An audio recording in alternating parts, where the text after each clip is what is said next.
Bianco, ang inyong kapusong totoo. Ngayong araw, eksaktong 2 linggo na nakakalipas matapos siya nigin ng lindol ang Bohol. Hanggang ngayon po ay libu-libong residente pa rin ang naninirahan sa mga tent. Sa mahirap na kondisyon doon ng mga residente, marami na rin ang nagkakasakit. Ito po ang tinugunan ng GMA Kapuso Foundation. Buong komunidad ang lumikas mula rito sa Barangay Bagtik sa bayan ng Katigbian sa Bohol. Malapit daw kasi ito sa epicenter ng lindol.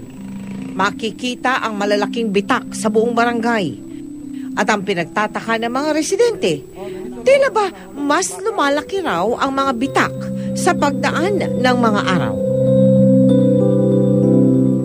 Isang malaking sinkhole din ang bumulaga sa mga residente. 2 10-wheeler ang pwedeng magkasya rito. At animoy may kuweba at underground river sa ilalim.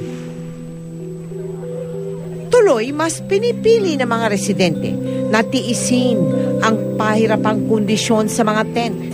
Yung takot nila hindi pa nawawala. Mahirap talaga yung tumira dito, mahirap ang CR, mahirap yung mga bata kahit saan na lang dumudumi, ganun ba. Kaya nagkakasakit na yung iba.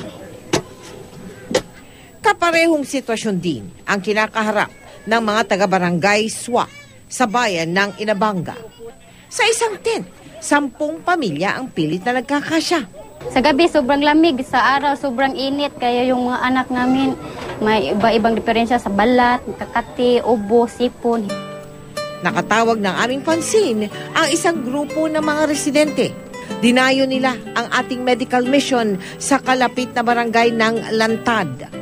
Kaya gano'n na lang ang pasasalamat ni Marilyn dahil ang sanay 4 na oras nilang lalakarin papunta sa pinakamalapit na ospital, naging 30 minuto na lang dahil sa ating medical mission.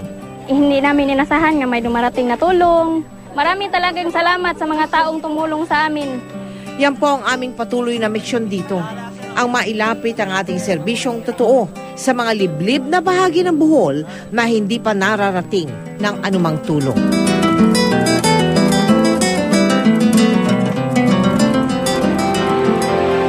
Mahigit 177,000 residente na sa Bohol ang nahandugan ng tulong ng GMA Kapuso Foundation. Naabot na po natin ang 22 bayan doon, isang syudad at maging ang mga island barangays na mga bayan ng Tubigon at Calape. Nagpapasalamat po kami sa ating cash donors na patuloy na sumusuporta sa ating relief operation at medical mission. Kasama na po dyan ang mga nagbigay ng material donation para sa libu-libong pamilya na nasalanta ng lindol. Maraming salamat din po sa ating partners at sa lahat ng ating naging katuwang sa tuloy-tuloy na Operation Bayanihan at Kalusugan Caravan.